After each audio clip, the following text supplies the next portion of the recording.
So speaking of videos, Crystal, there's another element to this column, and I really want to give it a plug here. A couple of years ago, down in Kennebunk, kids at Kennebunk High School, in cooperation with the police chief, Bob McKenzie down there, and some other folks in the community, put together this 30-minute movie. It is out and available now. It's called Point of No Return. The website is pointofnoreturn.tv. And it is a really stunningly good dramatization of a scenario where kids go to a store to buy beer. And it then plays out in 4 different ways, none of them good, of what can happen when kids get into this kind of activity. And, of course, you don't have to look too far back. If you just look back to this past weekend, and you can find a case similar to that. And they've shown it at about 15 or 20 places around Maine. It's now available for showing at high schools, community meetings, whatever it might be.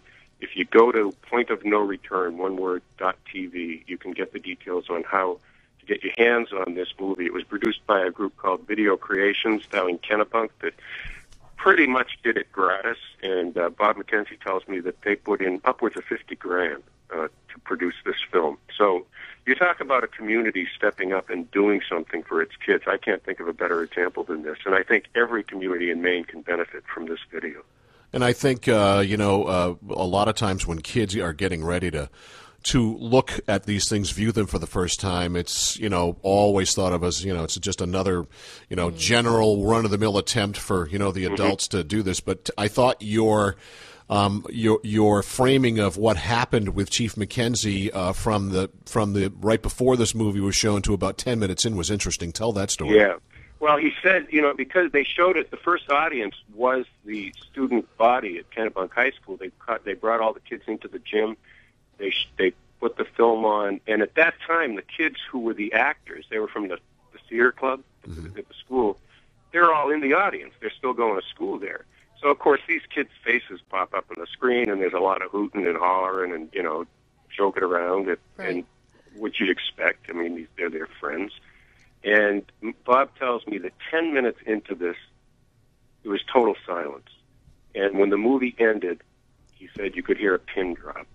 And then the kids finally all stood and gave it a standing ovation. And he looked around, he saw some kids in tears. Now, this was a dramatization, but it's so good that I think the film actually put into these kids' heads, imagine if, Johnny or Susie or so-and-so really was dead. And it hit the kids that hard.